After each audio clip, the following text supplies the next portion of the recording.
Well, maybe we can take like a side entrance, yeah? Oh, green. That doesn't look good. Luca felt a chill as he approached Beck.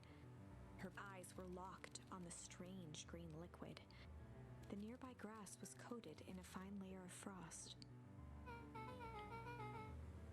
Is this sort of thing normal around here?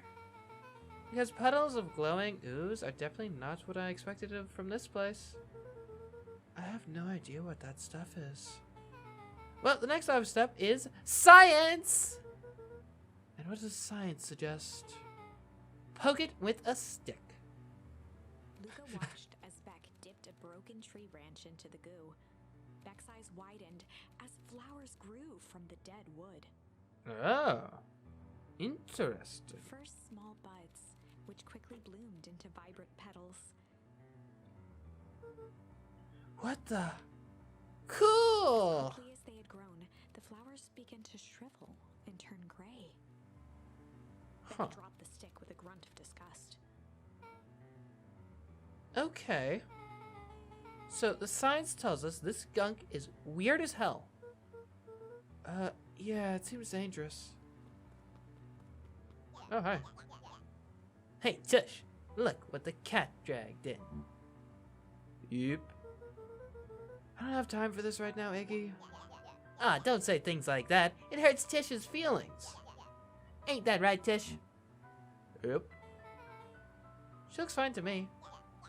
Why, hello, I don't think we've been properly introduced. Iggy's the name. This is my compatriot, Tish. Yep.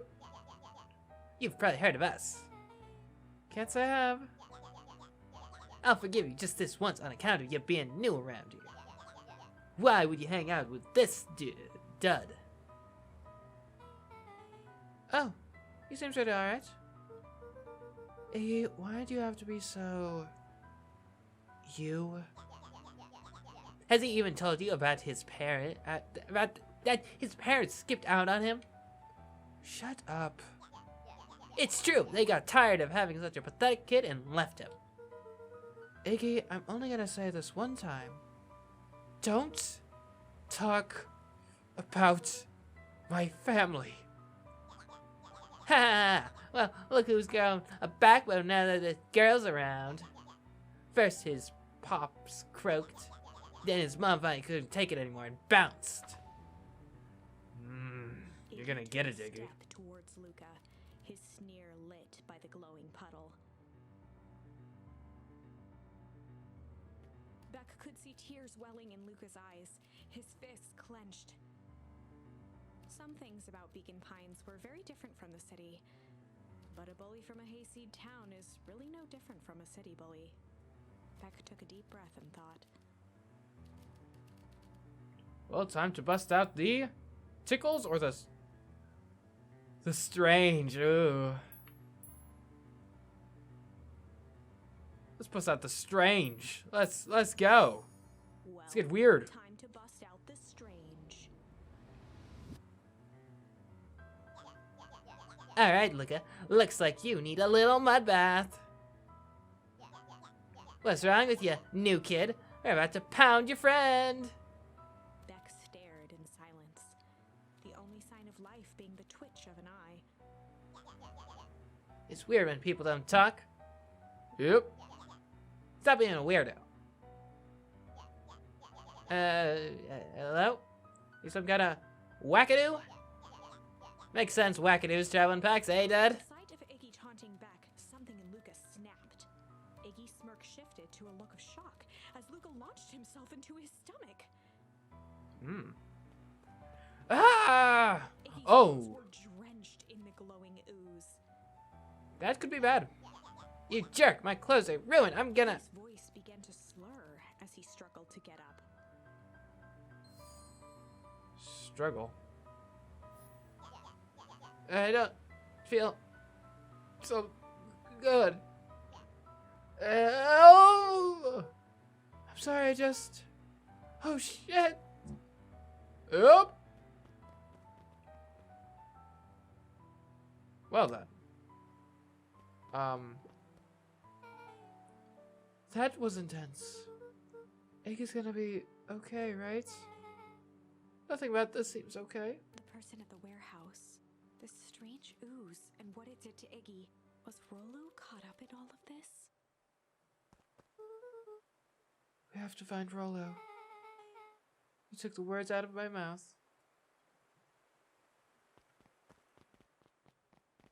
Oh, hello. Whoa there, little buddies. You've startled me. What in the dickens are you up to in this part of town? We were just helping look for Rollo. Oh, you haven't heard the good news? Rollo showed up safe and sound a bit ago. Really? So where was he? It's funny, really. He just got a little turned around in the woods. It can be disorienting, you know. I'm starting to get that impression. Rollo's at his house now, getting some well-deserved rest. Wow, that's a relief. You two should scurry along before you get lost yourselves. Yeah, come on, Beck. Can't wait to introduce you to Rollo. Oh, that reminds me. Luca, your grandmother was looking for you. She was? She was worried sick. You should march straight home. I guess. Beck, your folks might be getting worried too. I'll walk you home. I need to talk with Nellie about work anyway. Beck glanced toward Luca. I guess all's well that ends well. I'll introduce you to Rollo tomorrow. Sure. Glad he's okay.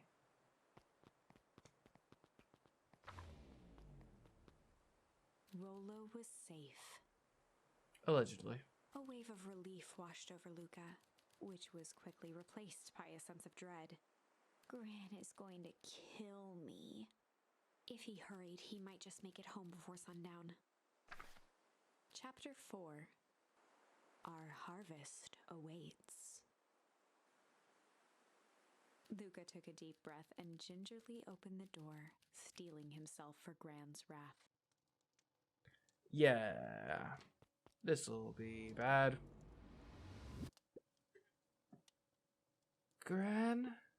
I'm home. Everything's fine. Gran?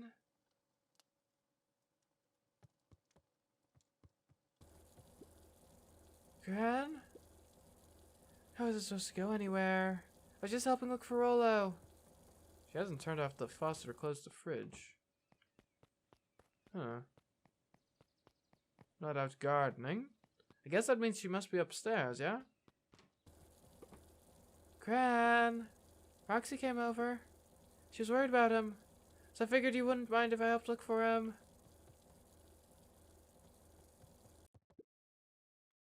Turns out Rollo's safe and sound.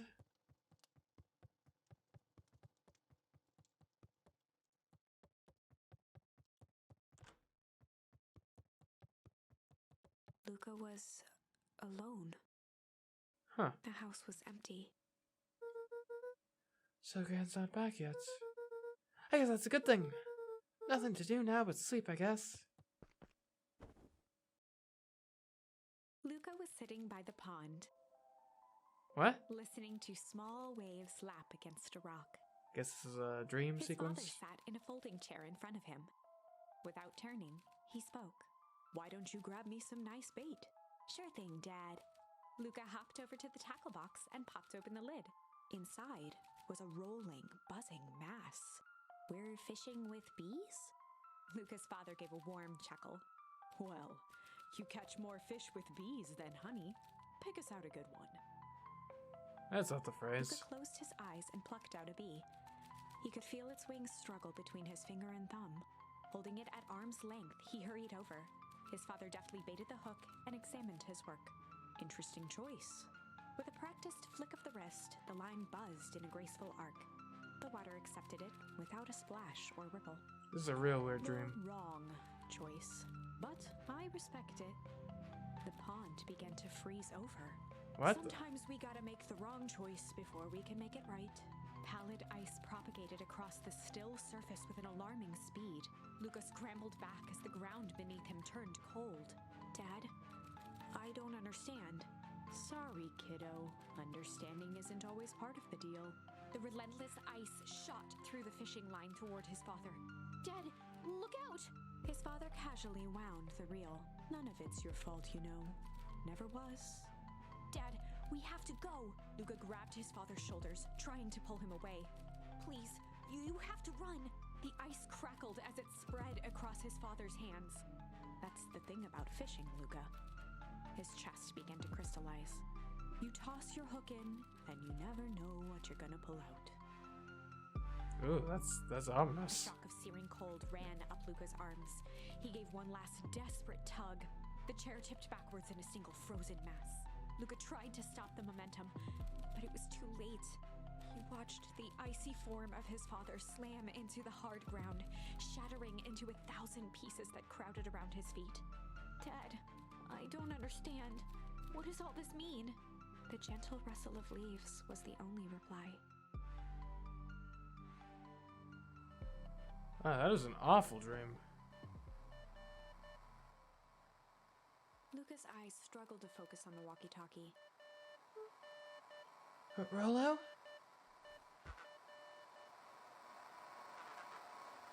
Faintly, he could hear Rollo amongst the noise. Luca!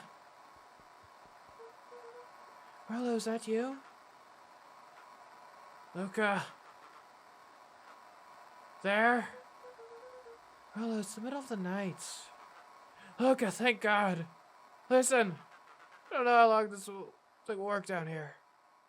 Down here? Rollo's voice was coming through more clearly now, but some words were still just static. Listen to me. Someone grabbed me yesterday. What? The man in the hazmat suit? Took me some sort of... I think I'm underground. Underground? Are you okay? Kinda. They seem more interested in, for now at least. Mr. Kara said you made it back home safe. No! Trust! Hold on, someone's coming. The signal went silent. Rollo? Rollo, where are you? Luca held still, waiting for a response. His pounding heartbeat marking the passage of time. Okay, I think they're gone. Getting worse. I can barely hear you. Rollo's voice began to fade. Losing signal. Not much time. Mission control. You need to. The treehouse. The treehouse. With that, the signal died for good. What was he trying to say about the treehouse? What's at the treehouse? The antenna! He wants me to use the antenna in the treehouse to get a better signal. Rollo, you're a genius. Luca grabbed the walkie-talkie and sprinted to the treehouse. Hook up the walkie-talkie to the radio in the treehouse. Don't mind if I do. Luca heard a group of footsteps approaching. He dashed behind the bushes to avoid being spotted. Oh, hello. So, we all understand our rules. You can count on me. I still think we need more time. This wasn't the original plan. Mr. Tolliver paused, shifting his eyes to one side. We're all in danger now. I, for one, refuse to sit idly by while that danger persists. Oh, refuse. Hiram, you just keep your wits about. Hiram, you just keep your wits about. Mr. Tolliver took one long, quiet breath. You're right, you can count on me. I just wish we could have made that deal with Eris Valentine. Her resources would still come in handy. As I said, I had no time to contact her after your call this morning. Plans change. How's Luca holding up? He's fine. We shouldn't lose sight of the fact that this is all... I know very well what all of this is for. We have no choice. Operation Sparkplug has a new objective. Are we in agreement? The three shared a determined look. Good. We'll reconvene after the festival.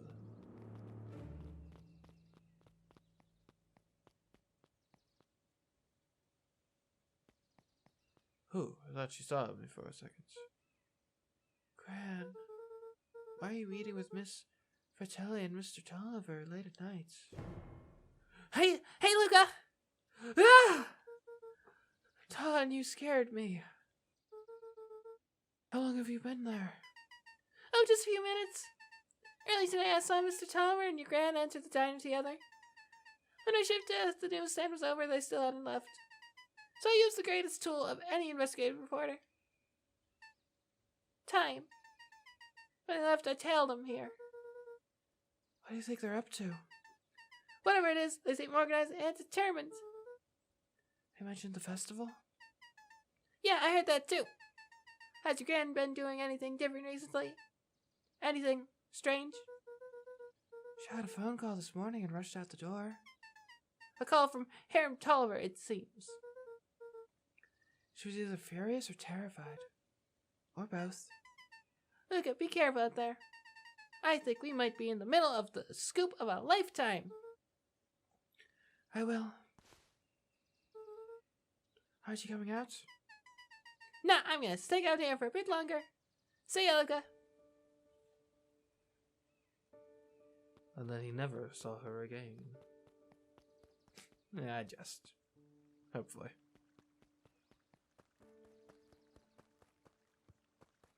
What's going on with these people? Hello? I did it. I changed the sign. Splendid, did anyone see you? I don't believe so. You were right. It was simple enough to just rearrange the letters. Odd choice for a break, though. In situations such as these, art is The two good. boys shared a mischievous grin. Can't wait for everyone to see the big reveal. It should be quite memorable.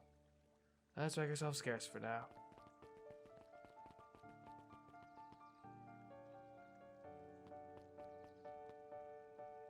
I wonder what sign they changed. Old Pickler's Pond? Huh.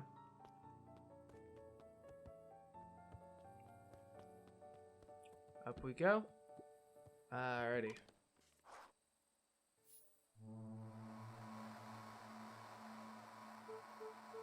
Rollo, are you there?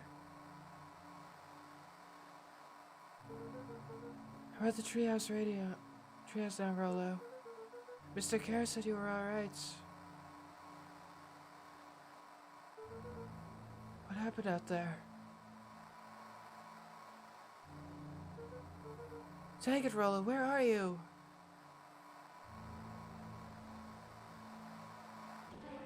What the? Who's there? Luca could only see a cloaked shape behind the rocket. I've got weapons in here. So you'd better come out right now. He strained to hear as a muffled voice began. Weapons? How could you hurt something that's already dead? Fear gripped Luca's throat. Who are you? What? You don't recognize me? I guess I don't even recognize myself anymore. Luca stared at the ground for a moment, trying to place the dampened voice. The figure shifted slowly from behind the rocket, revealing itself to Luca. Yep. I'm a monster.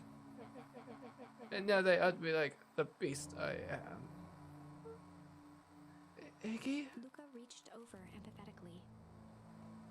Iggy's tone jolted to dejected anger. Don't touch me! This is all your fault. Luca slumped to the ground, overwhelmed by guilt. I'm so sorry. I didn't mean to. I lost control. So you couldn't control yourself for a second. And I get to be like this forever?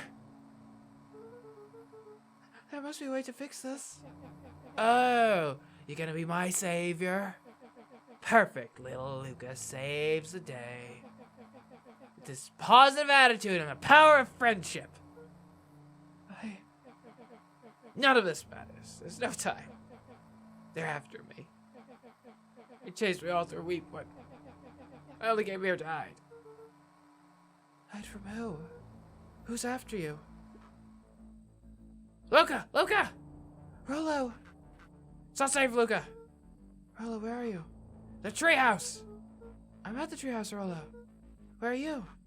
No, Luca, the treehouse isn't safe! It said they were going to the treehouse! I was trying to tell you to stay away from the treehouse! Who said they're going to the treehouse? The Clipboards. What'd I tell ya? Those perennial harvest wacko dudes are after me. They're chasing me, yelling questions at me. What sort of questions?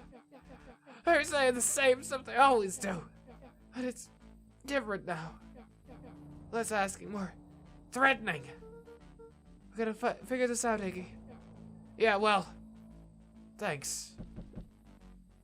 Hello?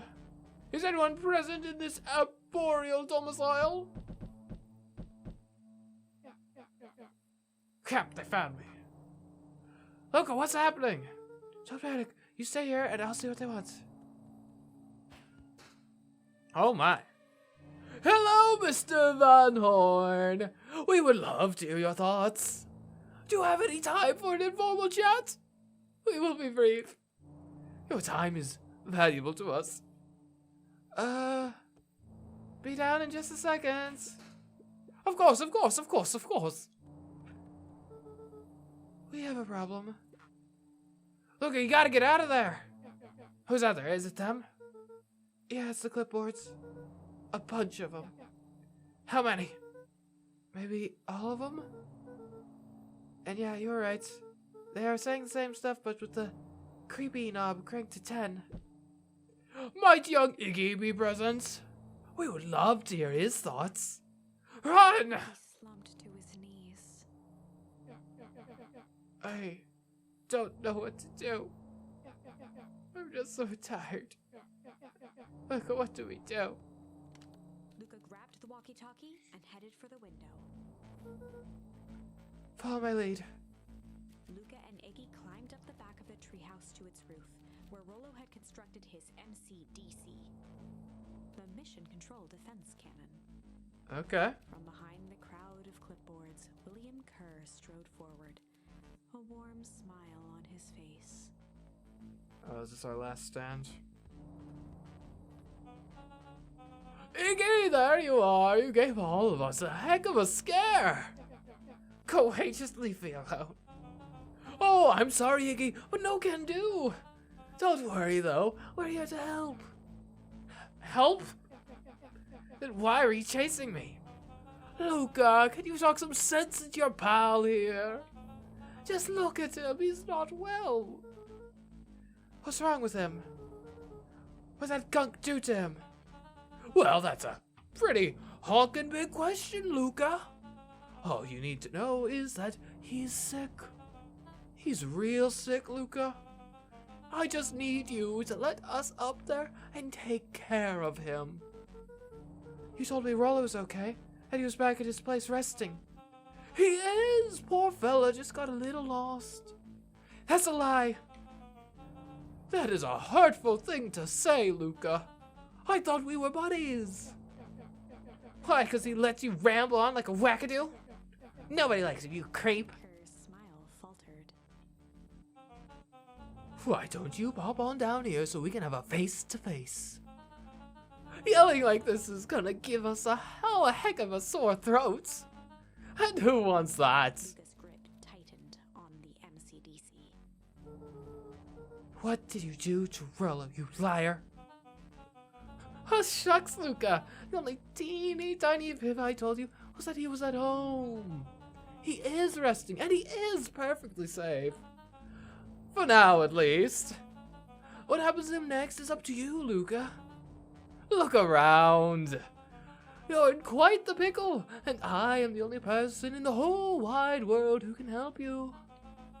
You get to decide how this ends. Luca's mind raced. He was caught in a trap.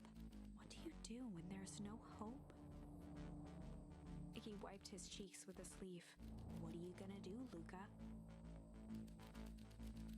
Luca drew himself up and decided to take the only option they had left. You fight. Luca drew himself up and decided to take the only option they had left. Fight. He swung the mission control defense cannon around, aiming it confidently at the smirking face of William Kerr.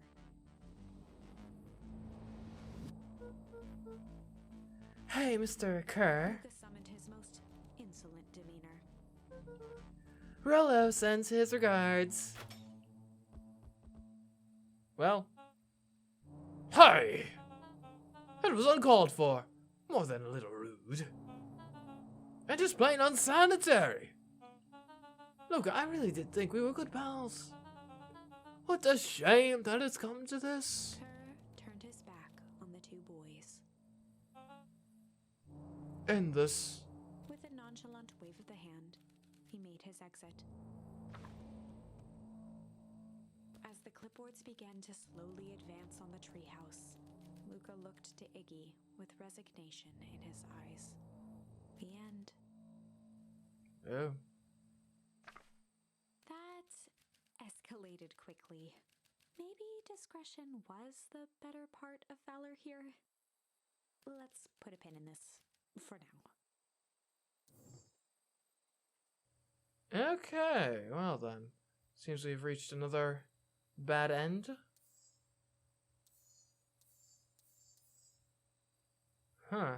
Interesting.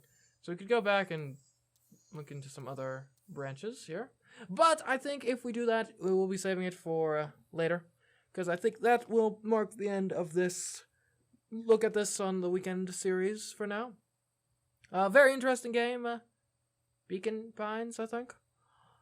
Quite enjoyable. Good aesthetics, nice presentation. And yeah, I'm definitely curious to see where the story's going. So if you're curious too, make sure to share your support. And if there's demand for it, we very well may continue this series and see what the heck is going on around here in Beacon Pines. But anyways, guys, until next time, I have been CMeeCraft, and I'll catch you in the next video, whether more Beacon Pines or something else. Goodbye.